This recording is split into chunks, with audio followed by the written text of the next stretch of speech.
ವಿಶ್ವ ಪರಿಸರ ದಿನಾಚರಣೆ ಅಂಗವಾಗಿ ಗಿಡ ನೆಟ್ಟು ಪರಿಸರ ಜಾಗೃತಿ ಮೂಡಿಸಿದ ಮಹಿಳೆಯರು.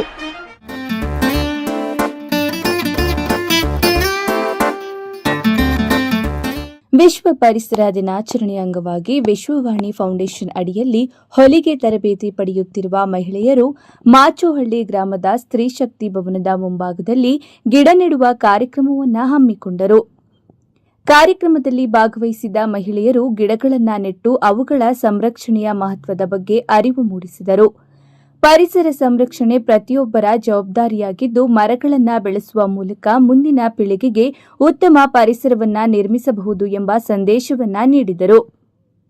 ಈ ಸಂದರ್ಭದಲ್ಲಿ ಮಾತನಾಡಿದ ಮಾಚೋಹಳ್ಳಿ ಗ್ರಾಮ ಪಂಚಾಯಿತಿ ನಿಕಟಪೂರ್ವ ಅಧ್ಯಕ್ಷೆ ಸರಸ್ವತಿ ಮಾಯಣ್ಣ, ಪರಿಸರ ಉಳಿವಿಗೆ ಪ್ರತಿಯೊಬ್ಬರೂ ಕೈಜೋಡಿಸಬೇಕು. ವಿಶ್ವ ಪರಿಸರ ದಿನಾಚರಣೆಯ ಅಂಗವಾಗಿ ಆಯೋಜಿಸಿರುವ ಈ ಕಾರ್ಯಕ್ರಮಕ್ಕೆ ಸಹಕರಿಸಿದ ಎಲ್ಲ ಮಹಿಳೆಯರಿಗೂ ಅಭಿನಂದನೆ ಸಲ್ಲಿಸುತ್ತೇನೆ. ಮುಂದೆಯೂ ಇದೇ ರೀತಿಯ ಸಹಕಾರ ಮತ್ತು ಪರಿಸರ ಕಾಳಜಿ ಮುಂದುವರಿಯಲಿ ಎಂದು ಆಶಿಸಿದರು.